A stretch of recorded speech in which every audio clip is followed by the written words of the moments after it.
This is a great pleasure.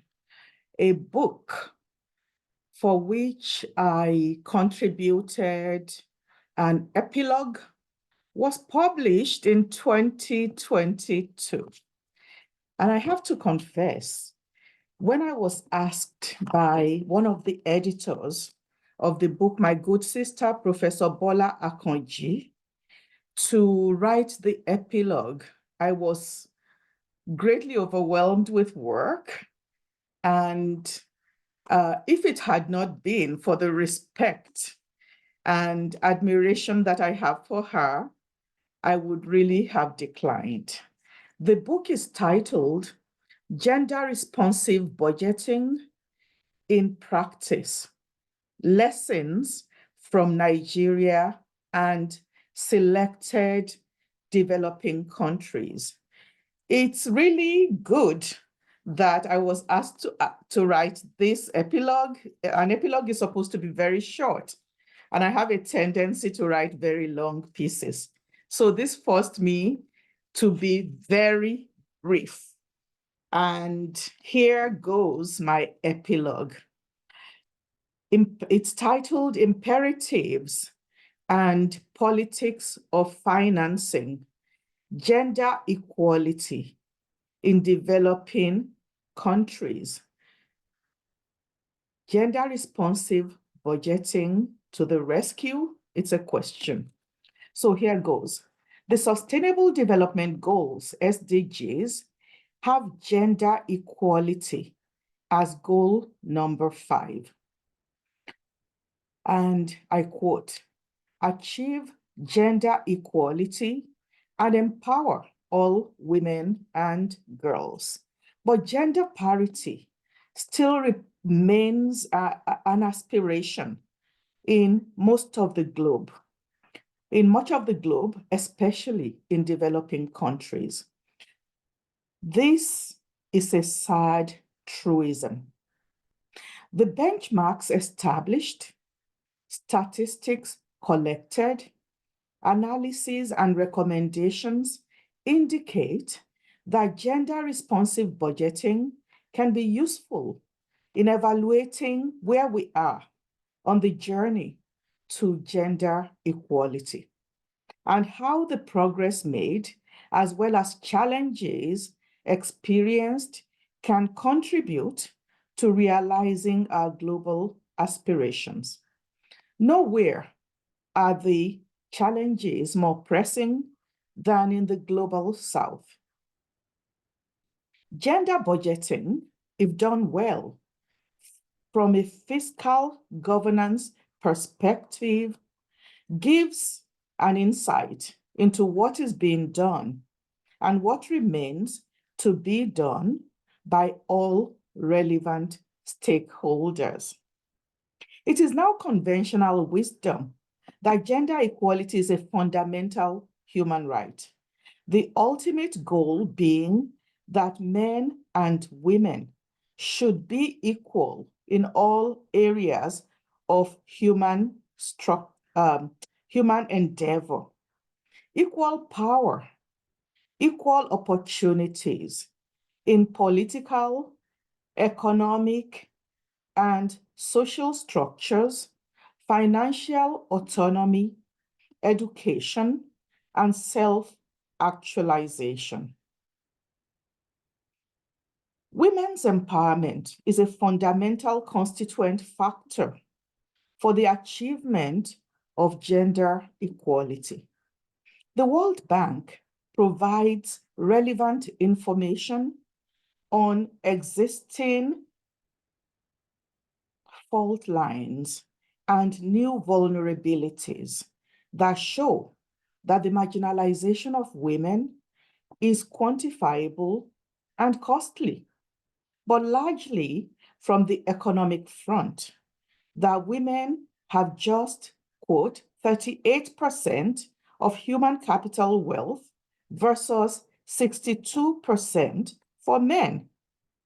In low and lower middle income countries, women account for a third or less of human capital wealth, unquote, This is from the World Bank in 2018.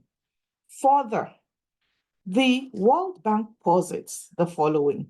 On a per capita basis, gender inequality in earnings could lead to losses in wealth of $28,620 per person globally. These losses differ between regions and countries because levels of human capital wealth and thereby losses in wealth due to gender inequality tend to increase in absolute values with economic development. For these reasons, in absolute terms, the losses are largest in OECD countries. Globally, for the 141 countries included in the analysis, the loss in human capital wealth due to gender inequality is estimated at $160.2 million. $160.2 trillion if we simply assume that women would earn as much as men. This is about twice the value of GDP globally. Said differently, human capital wealth could increase by 21.7% globally and total wealth by 14.0% with gender equality in earnings. Again, this is from the World Bank publication in 2018. Women's empowerment, however, goes beyond tangible, equally quantifiable factors of economic progress or stagnation. It concerns self-actualization, which social and political institutions must promote, not only by women's equal access to opportunities and resources and their decision-making power, but also by fostering women's power and control over their lives, their self-esteem, and their voice and ability to contribute to social, economic, and political transformation. When there is genuine evidence-based commitment to women's empowerment and gender equality, the whole of humanity benefits, as evident in the global endorsement of the catalytic influence of gender equality on the achievement of other elements of sustainable development. What ought to be done is thus not just in the public sphere, but also in the world of work, in the larger society, and within the family. What then is the role of power relations in these spaces? What are the hindrances to equitable power play? How far have we quantified the effects of inequality in the political space? The kinds of and the outcomes of political systems herein take center stage. It bears repeating that gender equality is a human right and encompasses not just social and economic rights, but also political rights. There is a consensus on this that transcends ideological and other boundaries. However, it is still a fact that wherever one looks in the world, women remain politically disadvantaged. The global development goals, such as the Sustainable Development Goals, SDGs, are cross-cutting. But due to varied political contexts, they may ignore the role of partisan politics in determining the access of all to the decision-making tables that determine their livelihoods, security, and self-determination, especially at different levels of fiscal governance. Most analyses of disaggregated dimensions of gender gaps do show that gender inequalities are worst in political participation.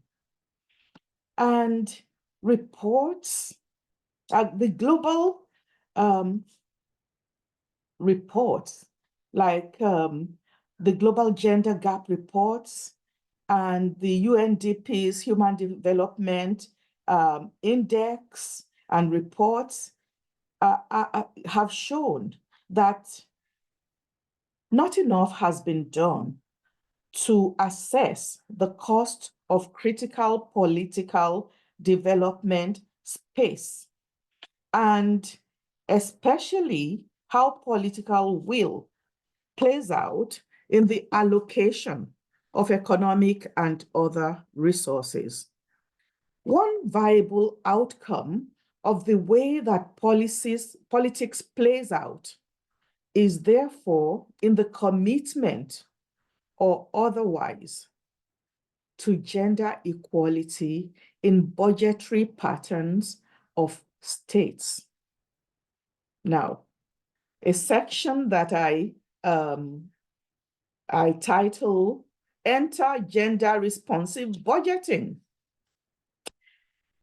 Through the comparative case studies and sound analysis presented, this book shows us the challenges and opportunities involved in the application of gender-responsive budgeting. A necessary accountability tool that reveals the gaps between policy aspirations and concrete realities. Indeed, several authors allude to the fact that the achievement of gender equality and women's empowerment requires political accountability, which is a sacrosanct part of a well-functioning democracy. Liberal democracies are systems where the people's representatives are elected to serve them in the political institutions where they bring their constituents' opinions, hopes, aspirations, and demands into the public sphere. Elections are mechanisms through which people indicate their approval or disapproval with these representatives. In essence, the people hold their representatives accountable for the choices made, and their representatives are expected to be responsive to these expectations and to take deliberations, decisions, policies, as well as elections seriously. Essentially, therefore, the accomplishment of gender equality and women's empowerment implies moving toward inclusive and sustainable development. Hitherto marginalized populations become better integrated into political and therefrom into economic structures and processes. Such integration portends positive ramifications for human security and environmental sustainability. But political will is often a scarce commodity, and there are no given guarantees to realizing these objectives. So is the recognition that despite the rhetorical consensus on sustainable development, particularly where there is resource scarcity, trade-offs are inevitable. Resulting tensions are manifested due to disparate interests and ideological differences, because politics involves contestation for power and access to resources.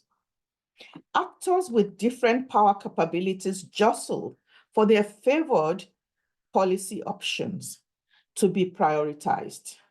Being marginalized, women, the poor, the disabled, sexual minorities, and otherwise marginal, challenged or feminized bodies, in quote, are disadvantaged in this process, leading to their policy priorities getting the short shrift.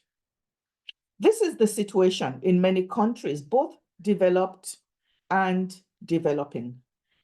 How then can participatory, gender-responsive budgeting be used to foster the awareness, voice, and grievance rights of marginalized groups towards greater equity and fairness? This volume is thus a crucial contribution in the discourse on what budgets reveal about touted political commitments of different governments. That gender-responsive budgeting may be one strategy to move the gender equality and women's empowerment agenda faster forward is well situated. The complexity of the challenges involved are well highlighted, as well as the important sectoral and thematic issues that magnify the politics of gender, the politics of budgeting.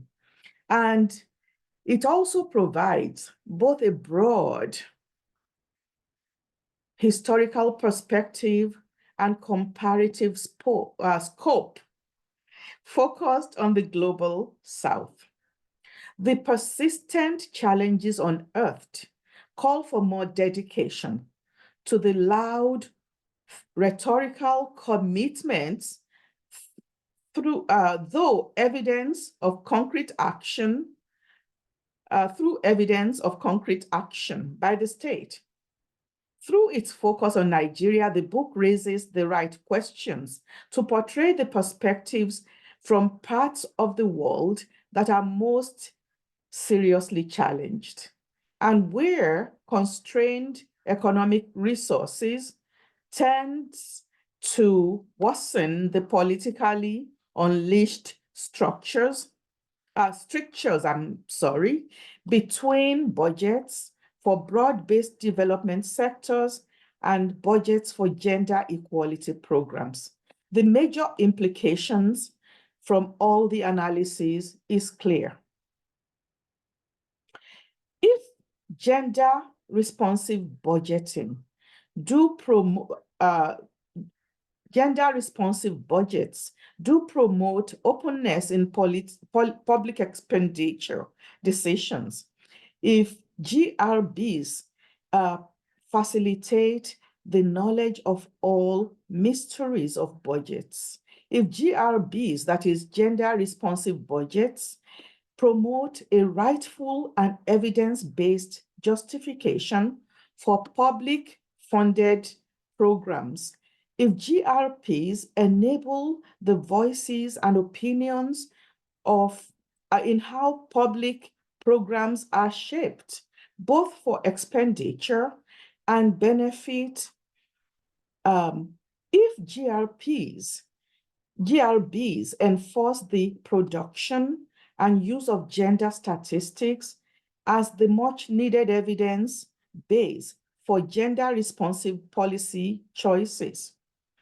as deserving in a democratically enhanced space.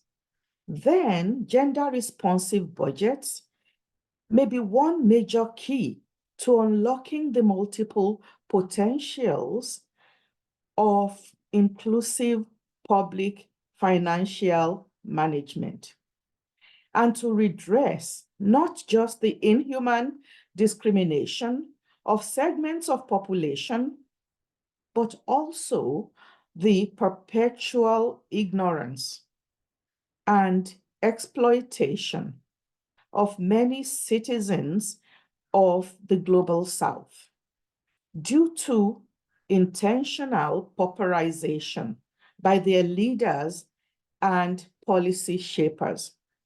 The ability of people to contribute to decisions that affect their livelihood begins to liberate them from politically motivated oppression. Besides all the important points made in the book, it is necessary to reiterate that gendered effects of the COVID-19 pandemic make the ensuing challenges even more pressing. The pandemic has made the challenges of gender inequality even more formidable. According to the World Economic Forum, I quote, "As the impact of the COVID-19 pandemic continues to be felt, closing the global gender gap has increased by a generation from 99.5 years to 135.6 years," unquote. While conditions continue to worsen for women and girls, as shown by some of the metrics in this volume, COVID has exacerbated the situation. More so, it has also constrained the fiscal space due to economic lockdowns and marked down prospects for development. And development assistance, as the usual Western donor countries grapple with the economic impacts of the crisis. Fortunately, COVID also spurred higher technological capacity in digital communication, ICT, including for analyzing big data, and significantly improved the possibilities to drill down and make evidence-based conclusions about the historical and contemporary costs and benefits of gender inequality and its alternative scenarios.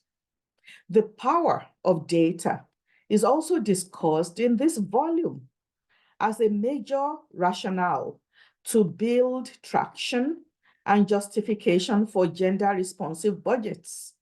It is thus possible more than ever before to project into a future made increasingly uncertain through human economic activities and their inherent inequalities.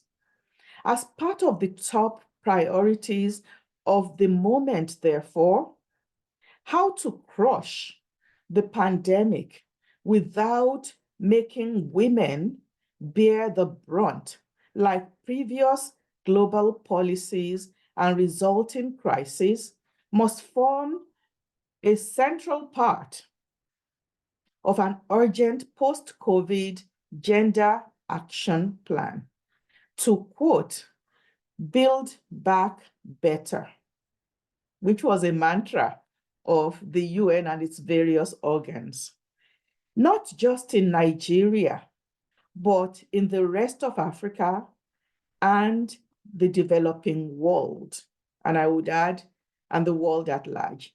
Thank you very much. So this is the book. Gender Responsive Budgeting in Practice, Lessons from Nigeria and Selected Developing Countries, edited by Bola, Akanji, and Funmi Soetan. Here's the book. It was really great that I was able to squeeze in the epilogue that I wrote for the book. Thank you very much.